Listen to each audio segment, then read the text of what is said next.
Eu quero falar hoje com você sobre o poder do Evangelho.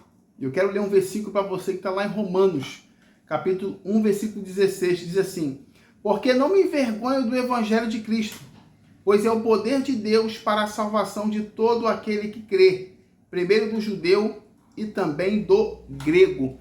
Eu quero falar com você hoje sobre o poder que há no Evangelho. E o Evangelho é o poder de Deus para a salvação de todo aquele que nele crê.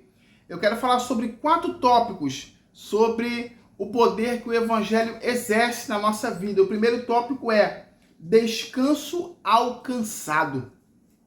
Quantas vezes você já se sentiu cansado espiritualmente, emocionalmente, fisicamente? Quantas vezes você já se sentiu cansado? O que Jesus está dizendo aqui é sobre o cansaço espiritual que a religião colocava sobre as pessoas daquela época. Ou seja, eles carregavam um jugo que era muito pesado. Por isso foi que Jesus disse: aprendei de mim que o meu fardo é leve e o meu jugo é suave. Então o Evangelho de Cristo, que é o poder de Deus, ele traz descanso alcançado, porque a religião, ela te aponta dedo, mas Jesus, ele te estende as mãos. A religião, ela te revela Deus. Jesus, ele te revela o Pai. Então, o primeiro ponto que eu quero trazer para você sobre o poder do Evangelho é que ele traz descanso para os que estão cansados. O Evangelho te traz tranquilidade, o Evangelho te traz paz, o Evangelho te traz conforto, o Evangelho te traz a convicção de que existe um Deus no céu que trabalha em favor por aqueles que nele esperam. O Evangelho de Cristo é o único que tem poder para nos salvar, para nos redimir, para nos santificar, para nos preparar para um dia encontrar com o Senhor Jesus nos ares. Então, o primeiro tópico aqui é esse, descanso alcançado. O segundo é luz ao perdido. Está lá em João capítulo 8, versículo 12, que diz: falou-lhes, pois, Jesus outra vez, dizendo: eu sou a luz do mundo. Quem me segue não andará em trevas, mas terá a luz da vida. Segundo ponto que eu quero trazer com você esse momento é que o Evangelho, ele traz luz para aqueles que estão em trevas. E no original, luz significa conhecimento e trevas significa ignorância. O conhecimento é Jesus e as trevas é a ignorância, ou seja, a luz dissipa as trevas. Pega um isqueiro e acende num cômodo com a luz apagada. Você vai ver que aquela luz ali de um isqueiro, um fósforo riscado, ele faz um estardalhaço, ele faz uma diferença enorme naquele ambiente escuro. Assim também o Evangelho, ele traz luz para o recôndito da nossa alma. Ele traz luz àquilo que está em trevas. Já viu quando você se converte, você começa, parece que você sai do seu corpo e você olha para você mesmo. E você percebe o quão pecador você é. Você percebe que você vivia numa ignorância. Você percebe que você estava indo a passos largos da condenação eterna. Então, o Evangelho, ele traz luz ao mundo. E quando ele traz luz para aquelas pessoas, as pessoas não andarão mais em trevas. Então, o Evangelho faz você enxergar quem você é diante de Deus. O Evangelho faz você entender que você precisa da bondade, da misericórdia e do favor de Deus na tua vida. Olha o que diz lá em Salmo 82, versículo 5. Eles nada sabem e não entendem, estão em trevas. Quem está em trevas não sabe de nada. Quem está em trevas não conhece nada. Quem está em trevas não entende, não sabe da condição que ele está diante de Deus.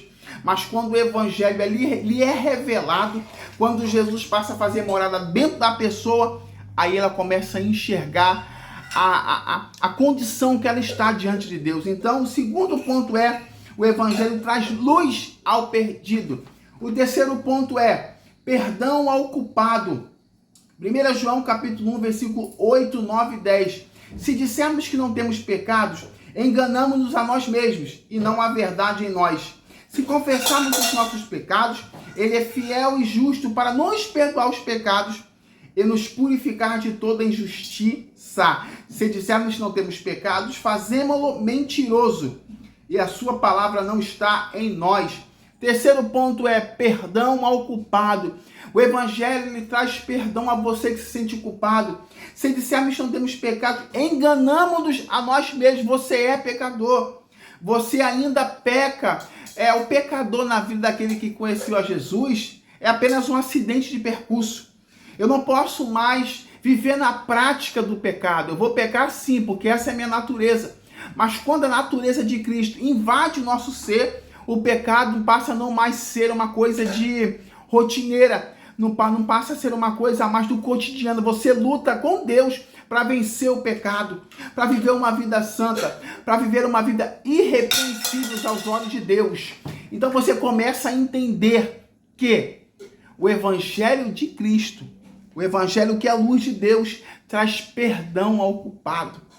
Você começa a vivenciar você começa a vivenciar um perdão de Deus que vem de dentro para fora. Olha que em Hebreus 8:12 diz: dos seus pecados e das suas prevaricações não me lembrarei mais. Você agora não vive aliançado ao seu passado pecaminoso. Você não vive agora no seu passado vivendo baseado nos teus pecados passados, porque nem Deus lembra deles mais. Porque dos seus pecados e das suas prevaricações não me lembrarei mais. Ou seja, Deus não vai te tratar mais segundo os teus passados pecados, porque os pensamentos de Deus são de paz e não de guerra. Então o terceiro tópico aqui é perdão ao culpado. Com o Evangelho de Cristo, você tem acesso ao perdão de Deus e passa a viver em novidade de vida. E o quarto e último tópico, não muito menos importante, vitória ao derrotado. 1 Coríntios capítulo 15, versículo 57. Mas graças a Deus que nos dá a vitória por nosso Senhor Jesus Cristo. Jesus nos dá a vitória pelo Evangelho. Jesus nos dá a vitória sobre a carne. Jesus nos dá a vitória contra o mundo. E Jesus nos dá a vitória contra o diabo. 2 Coríntios 10, versículo 4. Porque as armas das nossas milícias não são carnais, mas poderosas em Deus para a destruição de fortalezas. O Evangelho faz você viver agora não mais derrotado, mas triunfante com Jesus sobre as obras do diabo, porque as suas armas não são carnais, mas poderosas em Deus para a destruição de fortalezas. Vitória contra o mundo. 1 João capítulo 5, versículo 5. Quem é que vence o mundo? Senão aquele que crê que Jesus Cristo é o Filho de Deus. Quando você passa a crer, quando você passa a tomar posse dessa verdade, quando você vive no Evangelho, você tem vitória contra o mundo. O mundo não passa a mais ter prioridade sobre você. O mundo passa a não te vencer mais, porque com o Evangelho de Cristo você tem vitória contra o mundo que existe nesse tempo presente. O mundo sistema, o mundo que faz você ser atraído pelas coisas que não agradam a Deus. E você tem vitória contra a sua carne, porque se viveres segundo a carne, morrereis, mas se pelo Espírito mortificares as obras do corpo, vivereis. Mortificares aqui é o que? Fazer morrer os desejos carnais, a concupiscência da carne. É você que faz isso em Deus, pelo Evangelho, para fazer essas obras morrerem, para fazer elas não prevalecerem sobre a tua vontade de servir a Deus. Então, vitória sobre o derrotado. Você tem vitória na tua carne, você tem vitória contra o mundo e você pode vencer com Jesus e com o Evangelho as coisas que o diabo tenta colocar na tua vida. Existe um poder que há no Evangelho. Eu quero que você tome posse desse poder. Obedeça o Evangelho, creia no Evangelho, viva o Evangelho e assim o nome do Senhor, nosso Deus, o eterno Deus, será glorificado na sua vida. Fique com essa palavra e até o próximo vídeo, querendo Deus. Deus te abençoe. Fique em paz.